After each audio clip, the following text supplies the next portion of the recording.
When we started Powerhouse Media, we wanted it to be a place or a culture, a company that was different from what we've experienced. And coming from the military and coming from corporate America and the fucking service industry, having friends that worked in different industries such as tech or in healthcare, I've gotten a lot of feedback in terms of what makes something or a company a place desirable to work at, and looking at it from a perspective of why I left the positions that I was in or the places that I was in, regardless of these safety nets that were in place, such as really good benefits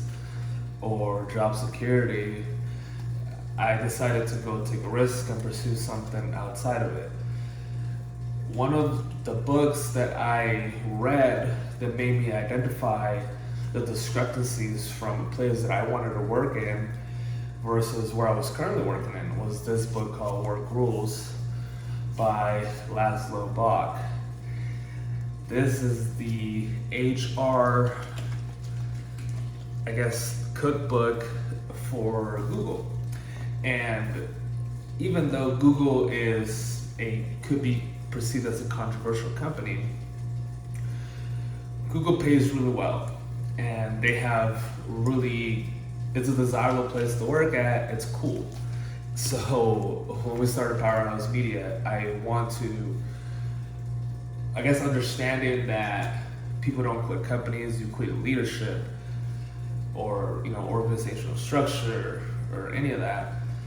It made me kind of reconsider what are we going to be after, and looking at our operational roles and understanding that yes, the growth of the business, the financial business is important, but also how do we establish culture where our team wants to be a part of us and they want to contribute and they're not just trading time for money.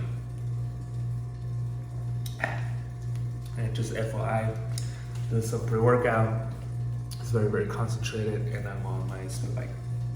So I'll probably just go over some of these chapters. I have 10 miles to do, so I came across this book by a fellow colleague of mine, and we were just very interested in just reading business and talking about culture, talking about different practices for profit margins and shit like that. So I'll read you some of these titles. Becoming a Founder, Culture Eats Strategy for Breakfast, where all the new hires are above average. Why hiring is the single most important people activity in any organization. Searching for the best. Don't trust your gut. Let the inmates run this silent. Why everyone hates performance management and what they decided to do about it. So I actually wrote a comparison utilizing this book as a framework, and I was comparing it to what a operational or if something like an organization, like a military organization, will be able to take into account or start implementing some of the messages from a book or from a company such as Google. The overall answer is, everything is possible, but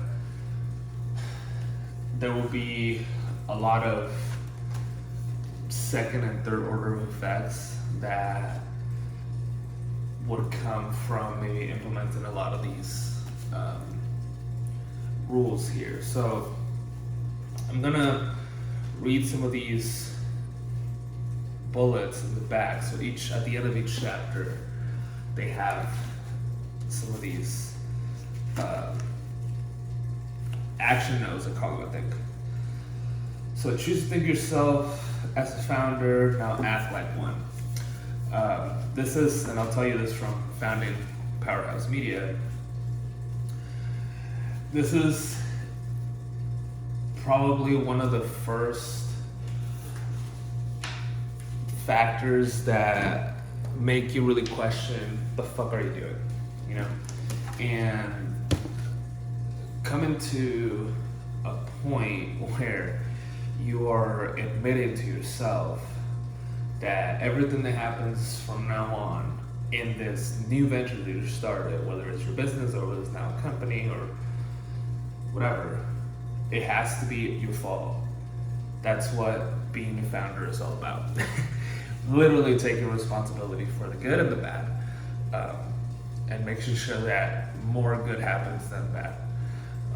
Pointing fingers really goes out the window, because even if X thing may happen outside your control, the fact that you decided to okay somebody else to be in charge of it, that makes the responsibility fall directly on you. So the other thing that I've learned is, well, discipline. It's super important. And I don't mean discipline like painful discipline. I mean discipline like, hey, make this fucking video, or hey, you need to learn about this because you need to, before it becomes a bigger deal, or hey, you need to contact X person. Nobody's gonna make you do it, but then there's gonna be consequences, for example, down the line, because if these things don't get addressed, again, it's all the fault of the founder or the founding members. So it's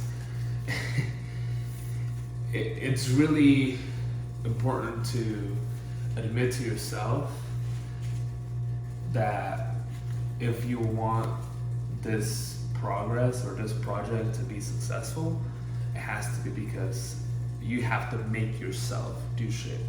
This is why the gym, I think, is so crucial, because it teaches you so much discipline, you know, and how to sustain discomfort, physical discomfort.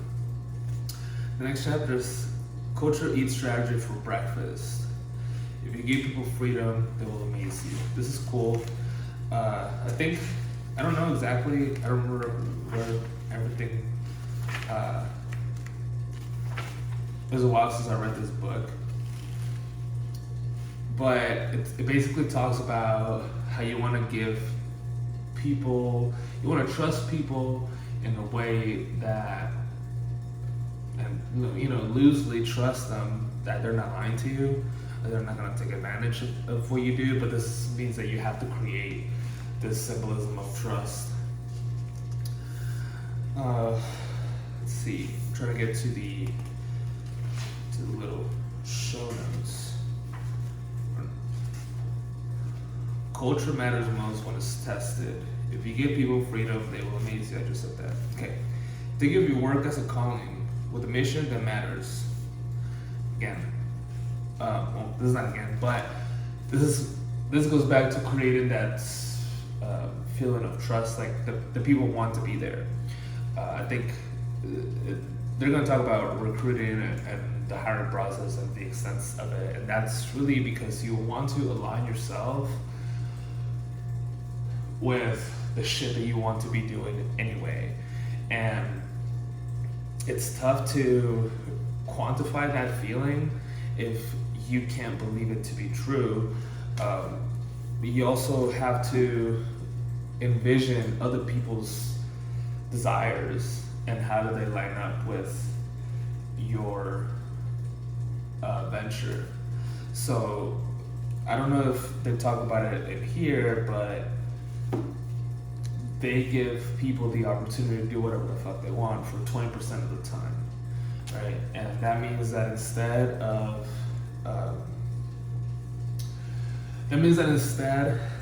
them say you have to, like, yeah, even though you may have to work 40 hours, well, that means that you only work 30 hours for Google and 10 hours you have to work on something else. So it's pretty cool.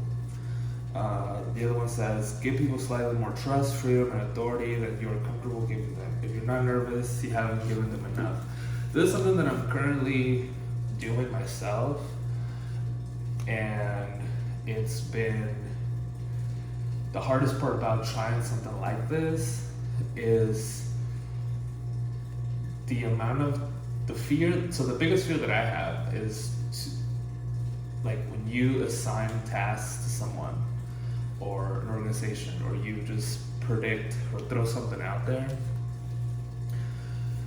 if it doesn't get done, or maybe something does happen, right? Like I feel like I always have to be ready to pivot and address it, you know? And sometimes that is not necessarily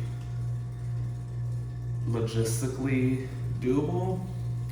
So but I have to, again, like, that's what I've been having the most challenging things have been applying some of this trusting positions and ensuring and believing that they're going to happen, and that the best case scenario is going to come out of it, even though I may not necessarily be fully convinced. But then because I'm having someone on my team work on it, or on our team work on it, I think that it gives a validity as to why it can happen. Why hire is the single most important people activity in any organization. Like Woburn, where all new hires are above average. I don't remember. Okay, so one thing that I like about this book is that they just talk about all the shit they tried and it didn't work and why it didn't work. So it's cool that even one of the biggest companies in the world admits that it's cool to be wrong. So it says here, we hire 90th percentile performers who start doing great work right away. We hire average performers, and throughout our training programs, hope eventually they turn them into 90th percentile performers. Huh. Let's see, let me get to the back of this. Let's see. Given limited resources, invest your HR dollars first in recruiting. One of the cool things that I've seen in other companies that are trying to be innovative is that they understand the value of recruiting and how it starts at the top. Meaning that if I want somebody to work in my company, I have to be able to get whoever the fuck is recruited to see how valuable the company, I believe the company is, and be able to communicate that in a way that they also believe that the company is great. They're empowered by being part of this company, and they're excited and almost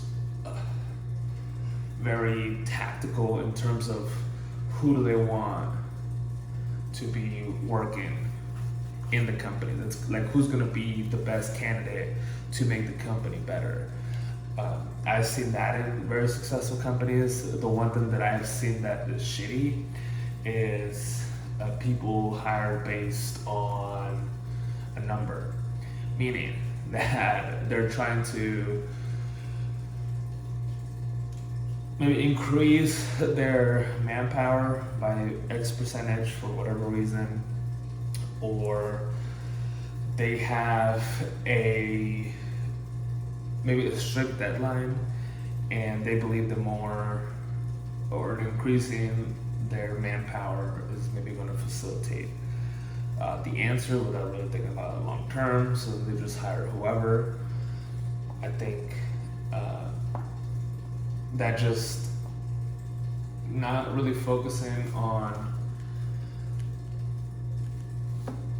creating a positive image and a realistic expectation for the onboarding member or employee. I think that's fucked.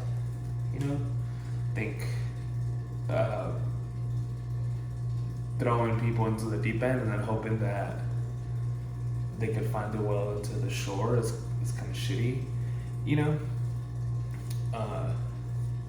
But I have seen kind of both things, and now I'm trying to do the same, trying to create an environment where people want to come and work at. Like, it's cool to work here, you know.